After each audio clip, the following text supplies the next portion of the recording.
Let me play for you what Democratic strategist James Carville had to say and get your thoughts to it about the candidates here in New York City. Take a listen. I don't think that the congressional Democrats should seat her as a member of the Democratic Party. You can't kick her out of Congress. She was voted, but she doesn't have to be in a Democratic caucus. I don't have anything in common with Ms. Chevalier, and I really don't want to be in the same party she's in. Your reaction to that, Ta-Nehisi? Wow. You do this to me every time I come on an interview.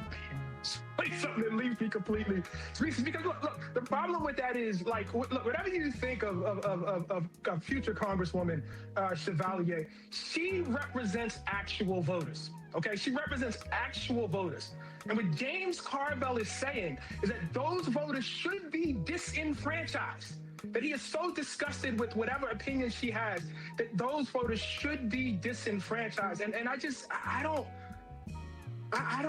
don't get it, man. I don't like, you know, that is a district filled with black and brown people. They made their choice and he just doesn't respect it.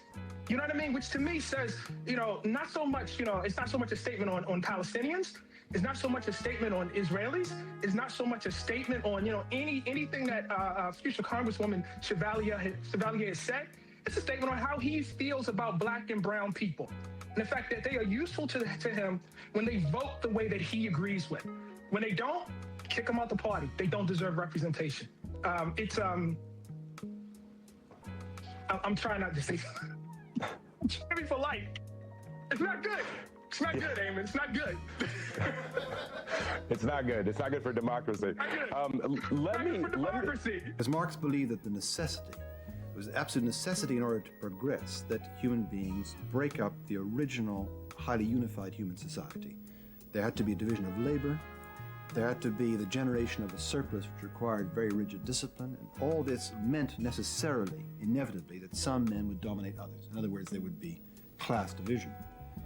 And the tragedy of this, if you like, is that this great capacity to control our labor and our interaction with nature and our way of being in the world is something that we never can fully exercise, because it's something we only could exercise as a whole human society together, whereas the necessary requirement for progress in the beginning is that we break into class division.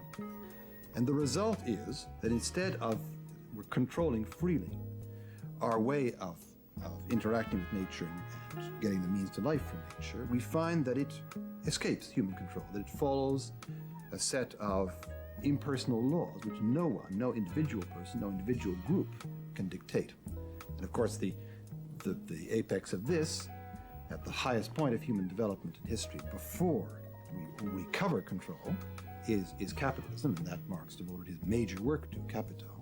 And we see in Capital, I mean, one way of putting a pencil sketch of Capital is that it's a picture of a society, an organization of society, which is governed by inexorable laws, out of human control, in control of no individual, in which the laws of capital accumulation drive on and on and on to the destruction, immense suffering of human beings, which no one can control. It is about being part of an industry. It is about having power within that industry.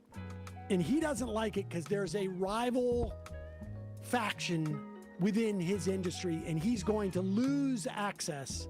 He's going to lose power. He's going to lose ability to make money. That's what's going on here.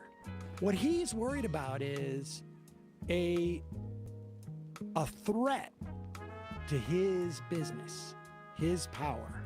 If she, as part of a bigger movement, start to eat away at both the institutional power and just the narrative